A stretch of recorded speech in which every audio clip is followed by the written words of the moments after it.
I'd like to know if, as an adult, you have ever felt like running away. And not just running away on a vacation, but completely hitting the reset button on your grown-up life. Maybe you got to a point where you just felt so overwhelmed with stress and anxiety, the congestion of rush hour traffic, that on your morning commute, you just felt like driving straight past that building and continuing on until you found what? Where were you planning on running to? What place in your head did you imagine you were going? I bet it was someplace quiet with trees, a place where you could just sit down, relax, and finish watching the sunrise. Well, I used to feel that way, so I hit the reset button on my life, and now my rush hour traffic looks like this. You know that feeling you get when you're at the cottage or when you go camping? It's that sensation of absolute freedom and well-being. Well, I wanted more of that. I wanted to feel that way all of the time. I wanted to wake up to the sounds of the songbirds in the morning and to fall asleep to the light of the stars every night. I wanted land of my own, a space for sustainable agriculture, but in this area of Canada, it's rare to find an acre of land for under $500,000. So I believed I would have to do something drastic to chase my dream, and that's what I did. My husband and I sold our house in the city, we packed up our boys, and moved 500 kilometers north to the village of Mattawa, Ontario. It's a beautiful town. It's surrounded by mountains. There are sand hills, beaches, endless rivers, lakes, and trails. It was the utopia we were looking for, and it came with affordable acreage. Now, I realize that uphauling your life completely to live amongst the bears and to wash your laundry in a stream may not be everyone's idea of happiness, but I want you to think about the last time you were immersed in nature. Maybe you were walking or biking down a sunlit path in the woods.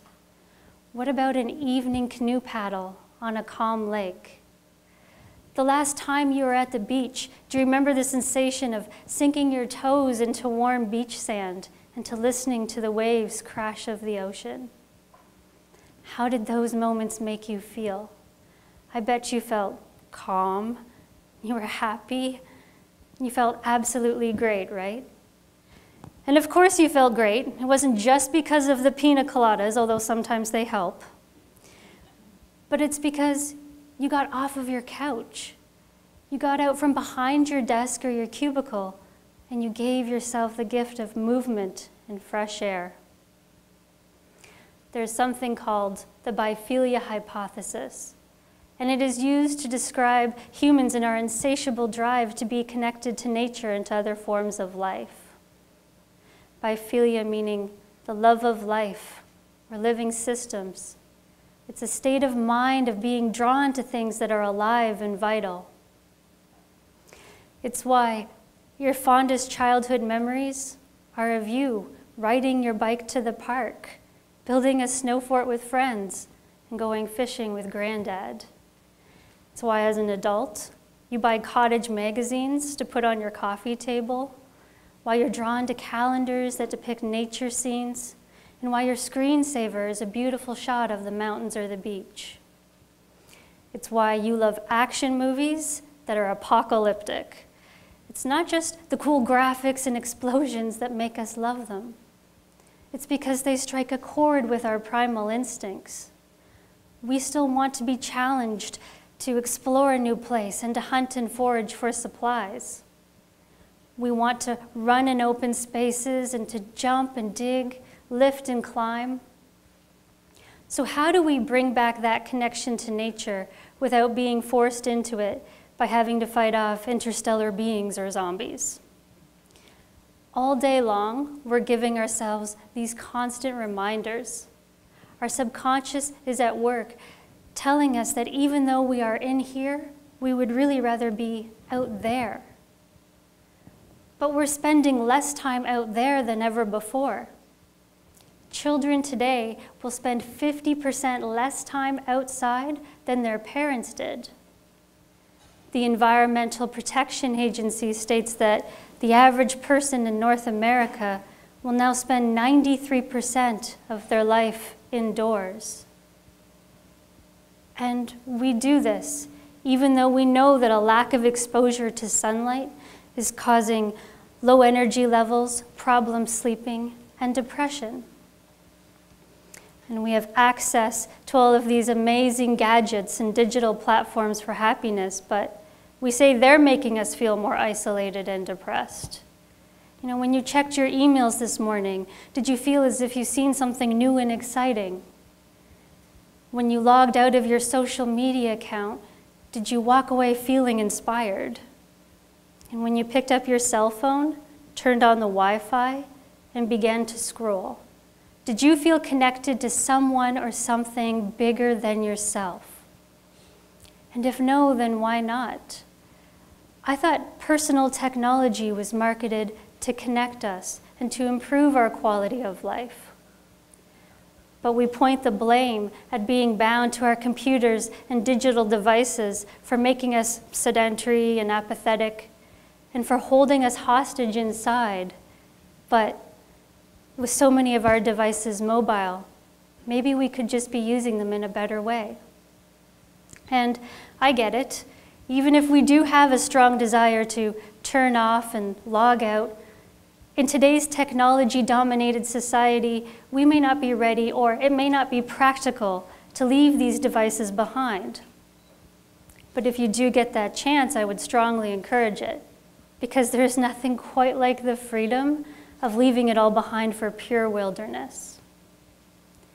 But for many of us, that opportunity may only come for 1 week, twice a year. So how do we merge these two seemingly opposite worlds of nature and technology to maximize the potential of both? It may be ironic to say that technology can help us connect to the natural world, but when used properly, we can find ways that digital integration can provide us with more outdoor opportunities than ever before. We can use our digital devices to help remove some of the fears we might have about being in the sometimes dark and unknown corners of nature, either real or imagined. This past summer, there were many forest fires that devastated areas across the north. But for us, we were able to get instant messages about the exact location of the fires, the changing wind conditions, and of the weather to come. Personal technology was helping to keep people safe, and that's an advantage that our ancestors didn't have. You no longer have to stick to the concrete roads laid out before you. Real-time satellite maps can be a very useful tool to take you down some well-worn dirt paths, to visit a farm store, a conservation area, or to find a beautiful picnic spot. But I will give you a word of caution. Be wary of what your satellite map tells you. This past summer, there was an accident on the highway close to my house. So in my infinite wisdom, I decided to look for a back road home. Well, my little handheld device instructed me to go down a road that ended up not being a road at all. Rather, it was a 1 kilometer long advanced 4x4ing trail. So, if, like me, you find yourself driving your old mid-sized car down a steep hill and you're screaming and crying as you're driving through a stream, you could use your offline digital map to backtrack your way out. Except I had completely destroyed the undercarriage of my car driving over boulders, so backing out wasn't an option. I had to rely on these tools called wits and legs to walk the rest of the way out of the bear-infested forest until I could find a single cell of cell phone service, and I used it to call a tow truck to come and rescue me. Well, when my tow truck driver heroically arrived, he was pretty impressed I had done nearly the entire trail with my car. I'm somewhat of a legend in my village now. But it's a reminder that personal technology can be helpful. I didn't say it was perfect. But there are plenty of ways that even the biggest tech-loving urbanite can log into nature while avoiding the $1,000 price tag that comes with accidental 4x4ing. No. Maybe start with the thrill of geocaching, and you can be a modern-day treasure hunter, all while partaking in fresh air and exercise. And when you do it as a family activity, it's an invitation to play. It gives your children that sense of wonder and adventure that you want them to have. And if you're still not ready to go into the woods, start in your own backyard. Try your hands at growing your own food. And if you don't know where to start, use social media to find and join a community garden. We used to love playing in the dirt as kids, so somewhere along the way we lost that. I didn't come from a farming background. Everything I learned about the farm systems that we use, the aquaponics tanks, the geothermal, the solar panels, everything I learned about organic farming, I learned because I learned it on the internet and because our library is 100 kilometers away. And if you're feeling stressed, take a walk in a forest. Studies have long proven that being in nature for as little as 5 minutes can boost serotonin, your brain's feel-good neurotransmitter. And that's less time than it takes for you to take and post another photoshopped selfie. Plus, nature doesn't care what you look like, so go ahead and wear the track pants. Being in nature is good. Having an understanding of it is better. But when you develop a meaningful connection to it, that is when it becomes the best.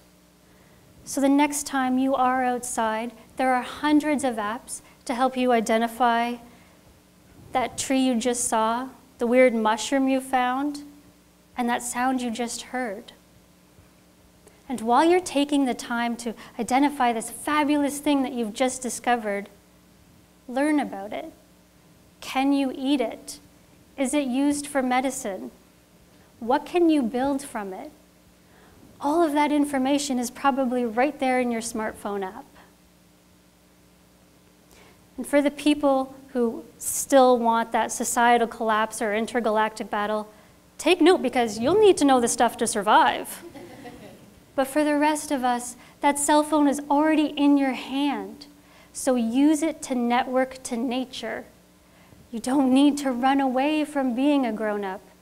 You just need to log back into a world of wonder and well-being. Thank you.